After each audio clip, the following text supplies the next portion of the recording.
27वां अध्याय प्रकृति पुरुष के विवेक से मोक्ष प्राप्ति का वर्णन। श्री भगवान कहते हैं, माता जी, जिस तरह जल में प्रतिबिंबित सूर्य के साथ जल के शीतलता, चंचलता आदि गुणों का संबंध नहीं होता, उसी प्रकार प्रकृति के कार्य शरीर में स्थित रहने पर भी आत्मा वास्तव में उसके सुख दुखादि धर्मों से लिप्त नहीं होता, क्योंकि वो स्वभाव से निर्विकार, अकर्ता और निर्गुण है। किंतु जब वही प्राकृत गुणों से अपना संबंध स्थापित कर लेता है, तब अहंकार से मोहित होकर मैं करता हूं ऐसा मानने लगता है। उस अभिमान के कारण वो देह के संसर्ग से किए हुए पुण्य पाप रूप कर्मों के दोष से अपनी स्वाधीनता और शांति खो बैठता है तथा उत्तम, मध्यम और नीच योनियों में उत्पन्न होकर संसार चक्र में घूमता रहता है। जिस प्रकार स्वप्न में भय शोक आदि का कोई कारण ना होने पर भी स्वप्न के पदार्थों में आस्था हो जाने के कारण दुख उठाना पड़ता है, उसी प्रकार भय, शोक, अहंकार, मम एवं जन्म मरणादि रूप संसार की कोई सत्ता न होने पर भी अविद्यावश विषयों का चिंतन करते रहने से जीव का संसार चक्र कभी निवृत्त नहीं होता। इसलिए बुद्धिमान मनुष्य को उचित है कि आसन मार्ग विषय चिंतन में फंसे हुए चित्त को तीव्र भक्ति योग और वैराग्य के द्वारा धीरे धीरे अपने वश में लावे। यम आदि योग साधनों के द्वारा श्रद्धा पूर्वक अभ्यास चित्त को बारंबार एकाग्र करते हुए मुझ में सच्चा भाव रखने, मेरी कथा श्रवण करने, समस्त प्राणियों में संभाव रखने, किसी से वैर न करने, आसक्ति के त्याग, ब्रह्मचर्य, मौन व्रत और बलिष्ठ अर्थात भगवान को समर्पित किए हुए स्वधर्म से जिसे ऐसी स्थिति प्राप्त हो गई है कि प्रारब्ध के अनुसार जो कुछ मिल जाता है उसी में संतुष्ट रहता है, परिमित भोजन करता है, सदा एकांत में रहता है, शांत स्वभाव है, सबका मित्र है, दयालु और धैर्यवान है, प्रकृति और पुरुष के वास्तविक स्वरूप के अनुभव से प्राप्त हुए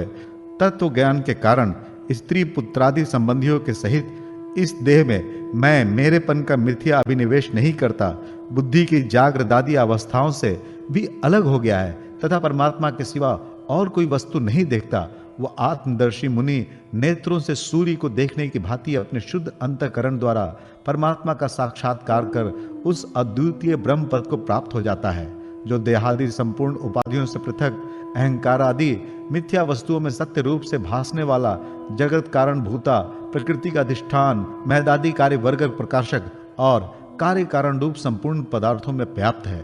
जिस प्रकार जल में पड़ा हुआ सूर्य का प्रतिबिंब दीवार पर पड़े हुए अपने आभास के संबंध से देखा जाता है और जल में दिखने वाले प्रतिबिंब से आकाश स्थित सूर्य का ज्ञान होता है, उसी प्रकार वैकारिक आदि भेद से तीन प्रकार का अहंकार देह, इंद्रिय और मन में स्थित अपने प्रतिबिंबों से लक्षित होता है और फिर सत्य परमात्मा के प्रतिबिंब युक्त उस अहंकार के द्वारा सत्य ज्ञान स्वरूप परमात्मा का दर्शन होता है, जो सुषुप्ति के समय निद्रा से शब्दादि भूत सूक्ष्म इंद्रिय और मन बुद्धि आदि के अव्याकृत में लीन हो जाने पर स्वयं जागता रहता है और सर्वथा अहंकार शून्य है। जागृत अवस्था में यह आत्मा भूत सूक्ष्मादि दृश्य वर्ग के दुष्टा रूप में स्पष्ट अनुभव में आता है, किंतु सुषुप्ति के समय अपने अपने उपाधि भूत अहंकार का नाश होने से वो भ्रमवश अपने को ही नष्ट हुआ मान लेता है। और जिस प्रकार धन का नाश हो जाने पर मनुष्य अपने को भी नष्ट हुआ मानकर अत्यंत व्याकुल हो जाता है, उसी प्रकार वो भी अत्यंत विवश होकर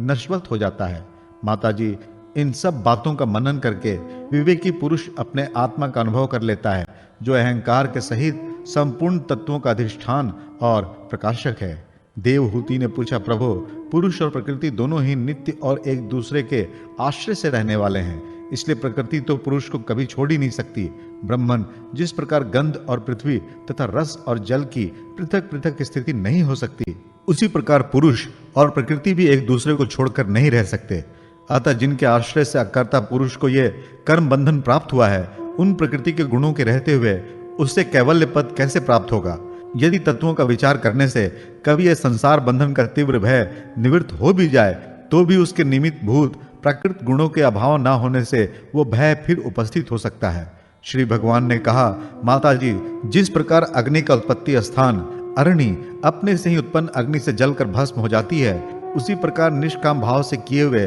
स्वधर्म पालन द्वारा अंतःकरण शुद्ध होने से बहुत समय तक भगवत कथा श्रवण द्वारा पुष्ट हुई मेरी तीव्र भक्ति से, तत्व साक्षात्कार कराने वाले ज्ञान से, प्रबल वैराग्य से,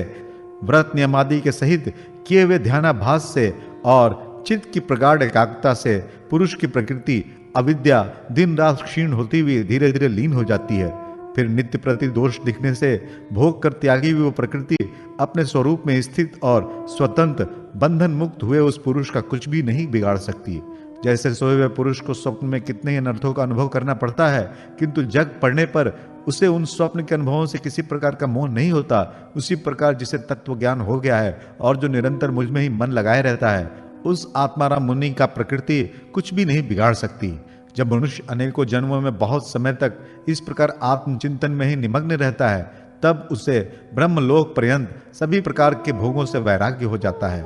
मेरा वह धैर्यवान भक्त मेरी ही महती कृपा से तत्व ज्ञान प्राप्त करके आत्मानुभाव के द्वारा सारे संशयों से मुक्त हो जाता है और फिर लिंग देह का नाश होने पर एकमात्र मेरे ही आश्रित अपने स्वरूप बोध कैवल्य संज्ञक मंगल में पद को सहज में ही प्राप्त कर लेता है, जहां पहुंचने पर योगी फिर लौट कर नहीं आता। माता जी, यदि योगी का चित्त योग साधना से बढ़ी हुई मायामयी अणिमादि सिद्धियों में, जिनकी प्राप्ति का योग के सिवा दूसरा कोई साधन नहीं है, नहीं फंसता, तो उसे मेरा वो अविनाशी परम पद प्राप्त होता है, जहां मृत्यु की कुछ भी दाल नहीं गलती।